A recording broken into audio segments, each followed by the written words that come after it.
This is the haunting story of Helios Airways Flight 522, a routine morning flight that became one of the most chilling tragedies in aviation. A jet that soared silently for nearly 4 hours, its passengers already unconscious, its pilots slumped in their seats while autopilot guided it faithfully across the Aegean. It would be remembered as the Ghost Flight, a modern Boeing 737 flying without voices, August 14, 2005. At Larnaca International Airport in Cyprus, the summer heat shimmered over the runway. Inside the terminal, families embraced, children clutched toys, tourists prepared to return home. For 115 passengers and 6 crew, Flight 522 to Athens was supposed to be uneventful, a 90-minute hop across the sea. Nothing unusual.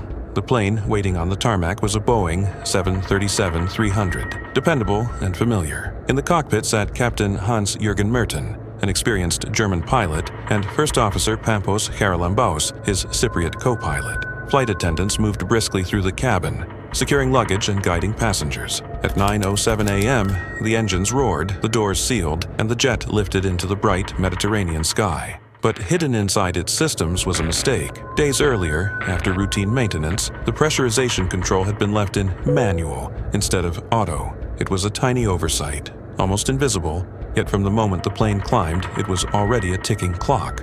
At 12,000 feet, a horn blared in the cockpit. To the pilots, the sound was identical to a takeoff configuration warning. They searched for faults, checked breakers, tried to understand. But the problem wasn't electrical. The cabin was not pressurizing. Oxygen was thinning. Hypoxia set in silently. At first, it felt like fatigue, then dizziness, then confusion. It steals away judgment before its victims realize. In the cabin, passengers became sluggish. Conversations faded. One by one, they slumped unconscious, masks swaying uselessly above their heads. In the cockpit, the captain radioed Helios engineers, complaining of air conditioning problems. Moments later, the first officer's voice trailed off mid-sentence. Silence took the cockpit, yet autopilot continued undisturbed. Flight 522 followed its programmed route toward Athens. On radar, it looked routine, but as controllers called again and again, only static replied. At 10:20 a.m., the jet crossed into Greek airspace. By now, it should have begun its descent. Instead,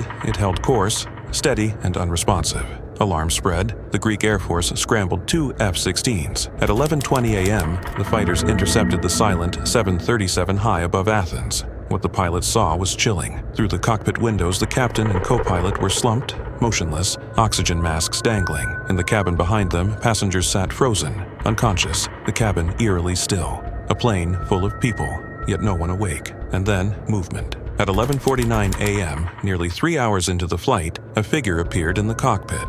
It was not a pilot, but a flight attendant, 25-year-old Andreas Prodromou. Trained as a flight engineer, he had remained conscious longer than the rest, clinging to a portable oxygen bottle. In a desperate final effort, he staggered into the captain's seat, fumbling at the controls. From the F-16, the fighter pilot saw him, weak, disoriented, struggling to save the doomed aircraft, but fuel was running out. At 11:54, one engine sputtered and died. Minutes later, the second failed. The silence deepened. With no power left, the aircraft descended in slow, helpless arcs. At 12:03 p.m., after nearly 4 hours aloft, Flight 522 slammed into the hills near Grammatico, north of Athens.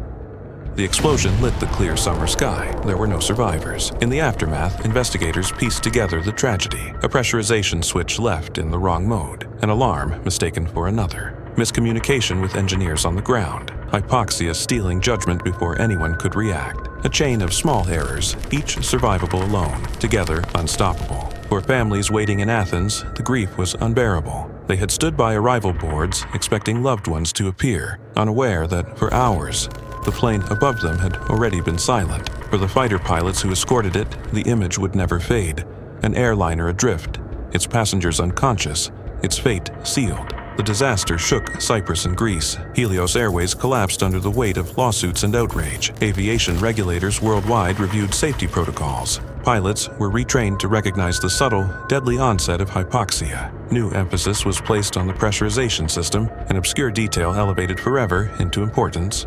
But reforms came too late for the 121 lives lost that morning. Their story endures as one of aviation's darkest reminders that technology can keep a plane in the sky long after the people inside are gone, that a simple oversight can transform a routine flight into a ghostly journey. And so, the memory of Flight 522 drifts on, a jet that flew without voices, without descent, until fuel ran dry. A flight attendant's final, desperate fight at the controls, a hillside scarred forever by the impact. The legend of Helios Airways, Flight 522, endures not as mystery but as tragedy, a story of silence in the skies and a reminder of how fragile safety can be. Even today, its name carries a chilling echo, the ghost flight that no one could save.